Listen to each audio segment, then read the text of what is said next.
All right, so let's start with the K parameter. And right now it's linear. Not linear. I won't go into that yet. Not linear. But the K parameter is set to 150. What does that mean to us? What does that mean to the delegators and pools? Yeah. So the K parameter and the tricky thing with the parameters is that they're all interrelated. And so you can't just take one and say, oh, K is too low. We need to just make it 1,000 because it changes everything else. And K will define what the maximum amount of delegation you can get in a pool before it's saturated. And so the higher K is, the smaller all the pools are going to be. So right now at 150, that means over 200 million can go into a pool without being saturated. If we go up to say 200 or 250, then it brings it down to something in the lower 100 million range. And what that does is give us both.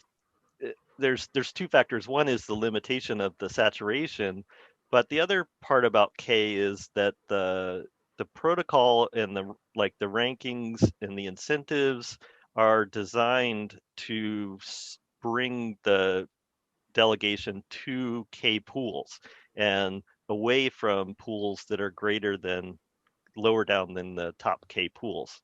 So there's some tricky relationships between these things, but my feeling is that in general, bringing K up some doesn't impact very many pools. I know it would impact you, Rick, but you would be able to create another pool and get your delegators to move into that pool. And a little bit higher K will help out the smaller pools and the network overall.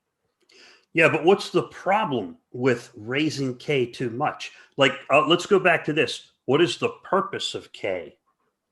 Yeah. And then what is the problem if we just set it to 1,000? We set it to 5,000 right now. Yeah. What's the problem? Yeah, I mean, if you set it to 1,000, then you're limiting the amount of ADA that can go into a pool to only 30 million. And so then you get saturated. And so what you would end up with is the top pools that are attracting a lot of stake right now would have to create like 50 pools. And so it doesn't really help anyone to raise K that much.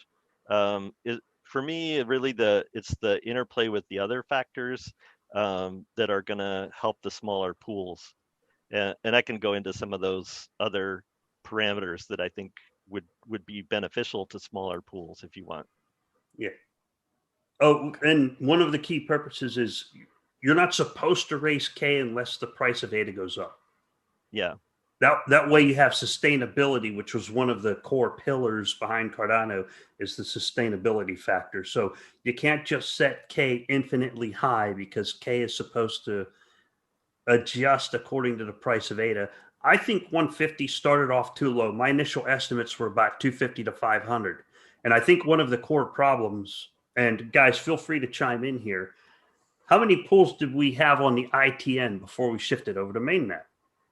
Over 1,000, like about 300, 400 producing blocks, I think, on a regular base, I think was the number.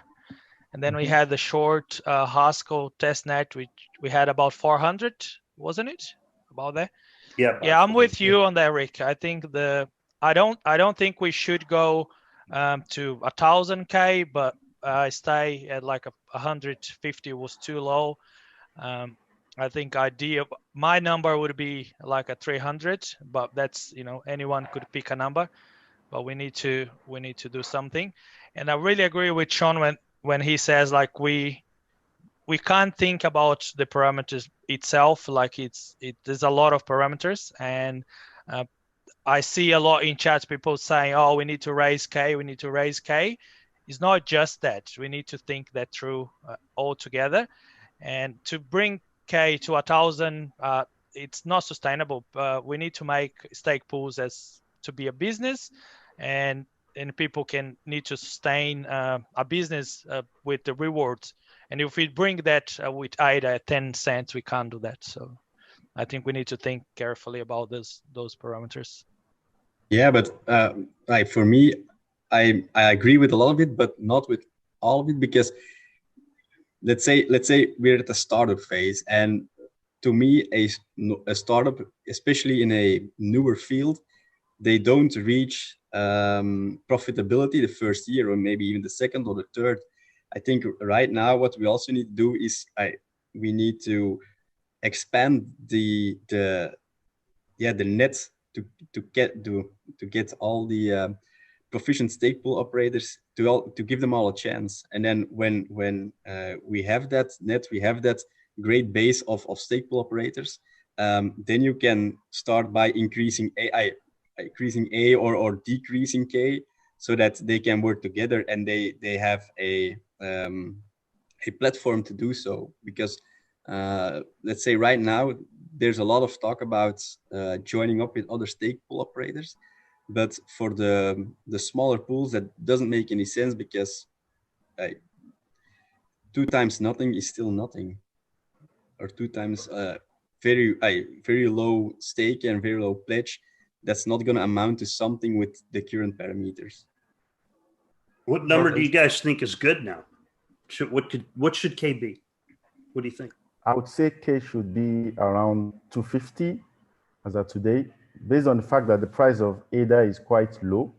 It will help to also reduce the number of cyber attack that can happen to the system. So the sad part of this story is the small pool operators are being killed off. Meaning, I've seen like a couple of small pool operators having to stop their pools. For example, my pool is a small pool. I only mint block one epoch, then I go off for another epoch, because I have just about 1 million ADA in my pool right now. So I don't get to meet block every epoch, and that translates to like a 400 ADA rewards. So if you do that in a month, that would be like 30 days, and 30 days means I will only get like 1,200 rewards. If I do that, it is not a sustainable business. But just like Michael said, it's a startup. We should be able to project and say, we're not interested in making a profit maybe for the first 1 year. Like, for example, we were on the ITN since December till July, and we didn't get paid a dime. So I would say it's all for the growth of the system. The thing that should be done should be around the Cardano Foundation being able to throw some golden tickets to some small pools just to keep them in the business. Because at the end of the day, you need the diversity. You need it to be decentralized.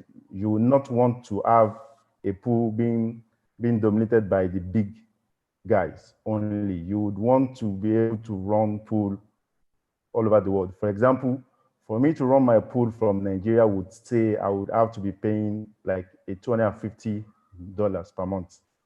Because of the infrastructures here, you cannot compare that to the kind of infrastructures that you get in Germany or in the US, for example.